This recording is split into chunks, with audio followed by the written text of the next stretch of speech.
नमस्कार विद्यार्थी मित्रांनो, आज आपण नीट 2024च्या फॉर्म फिलअप प्रक्रियेमधील आधार व्हेरिफिकेशन या संदर्भात माहिती घेणार आहोत.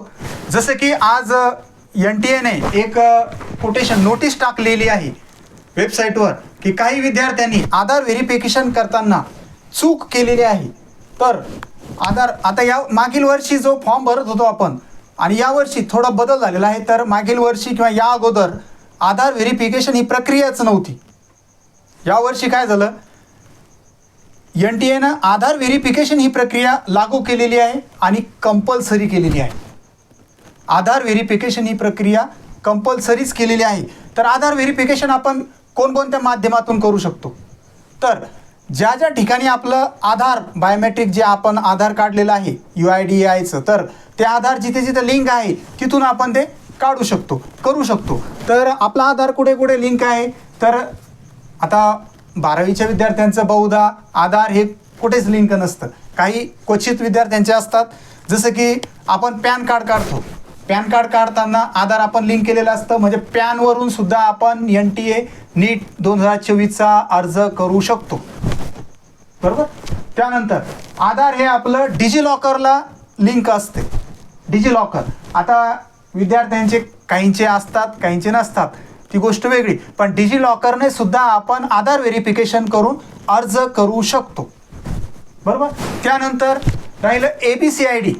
आता ABCID हा सुद्धा आधार व्हेरिफिकेशन होऊन डिजिलॉकरमधून ABCID निघतो, बरोबर. तर ABCIDने सुद्धा आपण अर्ज भरू शकतो. त्यानंतर आधार कार्डनं तर भरणारच आहोत. आधार कार्ड हे सगळ्यात सोपी आणि सुलभ प्रक्रिया आहे. मग आधार कार्डने व्हेरिफिकेशन करताना काही विद्यार्थ्यांनी चूक केलेली आहे, म्हणून आज ही नोटीस आलेली आहे. तर चूक काय झालेली आहे, तर हे बघा, आपण फॉर्म अर्ज भरत असताना आपला स्वतःचा आधार कार्ड म्हणजे विद्यार्थ्यांचा जो विद्यार्थी आहे त्याचा आधार कार्ड नंबर त्यात टाकायचा आहे. आधार कार्ड नंबर टाकल्याच्या नंतर आधार कार्डला जो नंबर लिंक आहे, मोबाईल नंबर, आधार कार्डला जो मोबाईल लिंक आहे त्यावर एक OTP येतो. OTP टाकून आपण व्हेरिफिकेशन करू शकतो. त्याला सध्या तरी बायोमेट्रिक नाही आहे, तर त्या OTPने आपण व्हेरिफिकेशन करू शकतो, बरोबर. पण यासाठी सगळ्यात महत्त्वाचं आपल्या आधारवरील पूर्ण डेटा, त्यांनी सूचनाच दिलेली आहे अगोदरच. पान आपण सहज रीड करत नाही, पूर्ण सूचना वाचत नाही, त्यामुळे आपण डायरेक्ट पुढे जातो, मग आपल्याला कळतं की हे चुकलं. तर पूर्ण पेजमध्ये त्यांनी पूर्ण सूचना दिलेल्या आहे कशा पद्धतीनं रजिस्टर करायचं. तर आपलं नोंदणी करत असताना आपलं नावाचं स्पेलिंग, आधारवरील नावाचं स्पेलिंग, वडिलाच्या नावाचं स्पेलिंग, आडनावाचं स्पेलिंग हे आपल्या 10वीच्या मार्कशीटनुसार 12वीच्या मार्कशीटनुसार आहे की नाही एकदा चेक करून घ्यायचं आहे. जन्मतारीखसुद्धा, जेंडरसुद्धा हे सर्व चेक करून घ्यायचं आहे आणि त्यानंतरच पुढे जायचं आहे. काही मुलांनी काय केलं, आपला आधार टाकला तर त्याला नंबरच लिंक नसेल.